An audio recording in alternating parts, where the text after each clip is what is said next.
indígenas, etcétera. Entonces, es muy importante ver esto.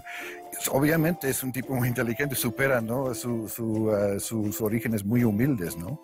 Y tiene muchas posibilidades. Es interesante también su infancia, ¿no? En el sentido, o su formación también como sacerdote, la idea en el seminario. Yo creo que es muy interesante ese, porque tiene las otras carreras, ¿no? De profesionales del siglo XIX, que es la iglesia y la jurisprudencia, que se convierte en abogado, ¿no? Se estudia en los Institutos de Ciencias y Artes de Oaxaca.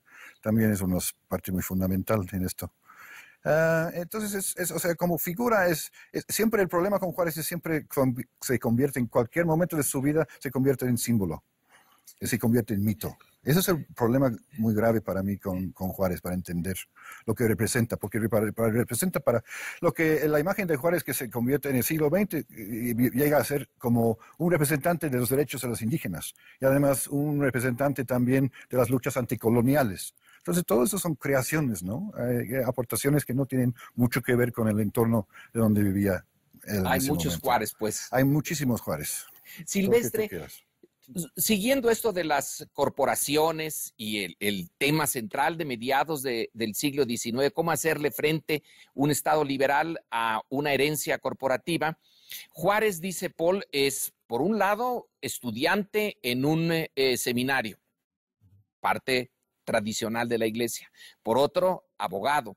No entra a otra tercera carrera, en donde están también las corporaciones, que es el ejército. En esta idea de la nación, Juárez como líder, las corporaciones y el ejército, ¿tú tienes alguna idea en particular de cómo era la relación y qué significó la relación entre Juárez y sus jefes militares, que después se va a dar, bueno, entre otras, entre Juárez y Porfirio Díaz?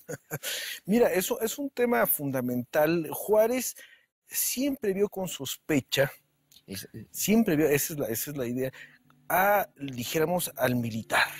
Se pudo haber llevado muy bien con ciertos jefes militares, con Mariano Escobedo, en su momento con Porfirio Díaz, pero en general es una figura que, dado lo que sucede en la generación anterior, la época santanista, con gente con él, como Valencia, como Anastasio Bustamante, lo ve con cierta sospecha. Y debemos pensar, y lo planteaba muy bien Patricia al principio, la primera ley, la ley Juárez de noviembre de 55, no solamente ve la parte del clero católico, sino también el fuero militar. Y entonces la reforma liberal, y ya lo habías comentado, es la formación de un país de ciudadanos. Y entonces, ¿cómo puede darse una nación de ciudadanos si no hay una igualdad básica en la ley? Entonces, los que somos civiles, los clérigos, los militares, tienen que ser en delitos del orden común por la misma ley.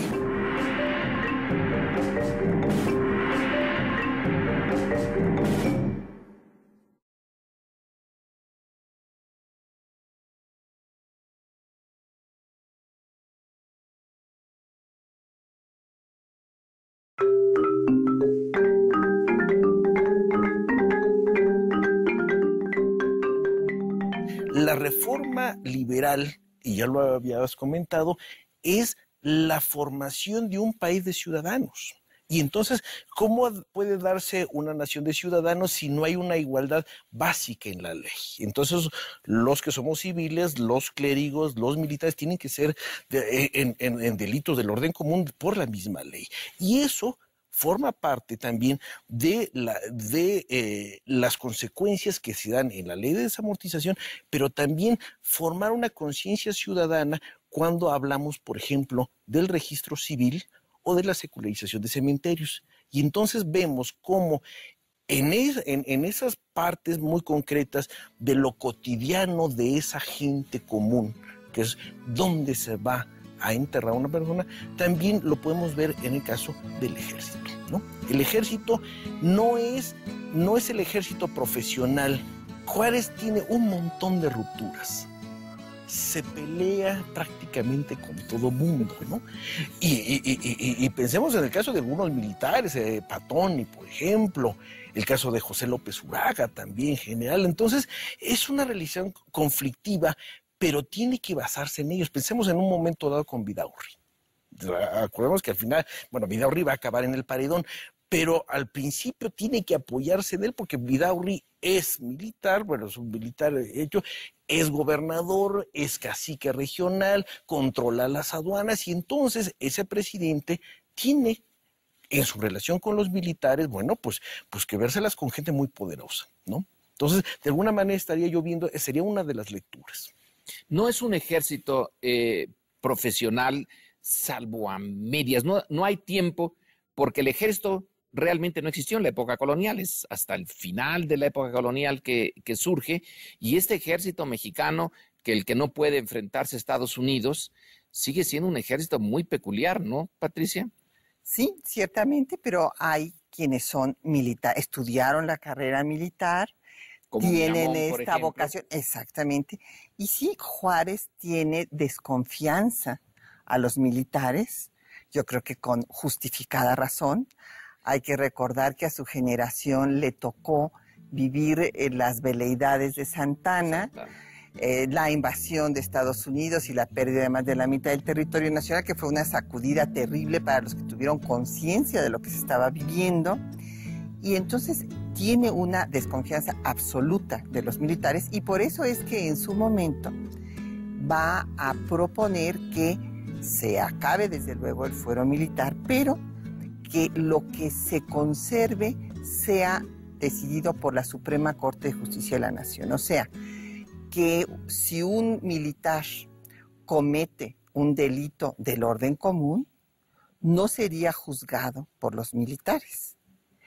Y que la Corte decidiría si era un asunto de disciplina militar, porque había llegado tarde cuando su sargento, bueno, pues eso sí, desde luego le compete al sargento en cuestión, pero si ya nos metemos a delitos del orden común, le competía a los tribunales comunes. Esto es muy importante, la igualdad frente a la ley, que fue una de las metas, pues, de los liberales, y por eso él hizo la ley Juárez, que fue una ley moderadísima, por cierto.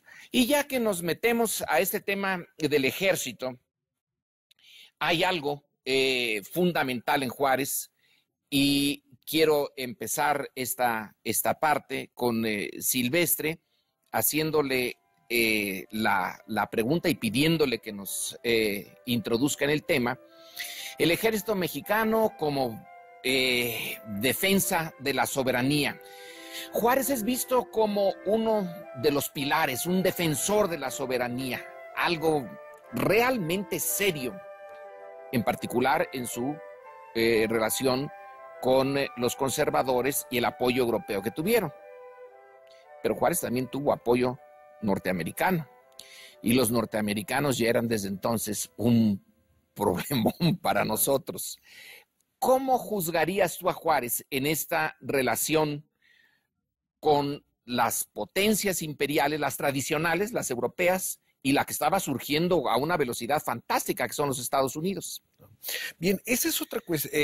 La lectura de este tiempo de la Reforma y el Segundo Imperio tiene su segunda interpretación en el ámbito internacional.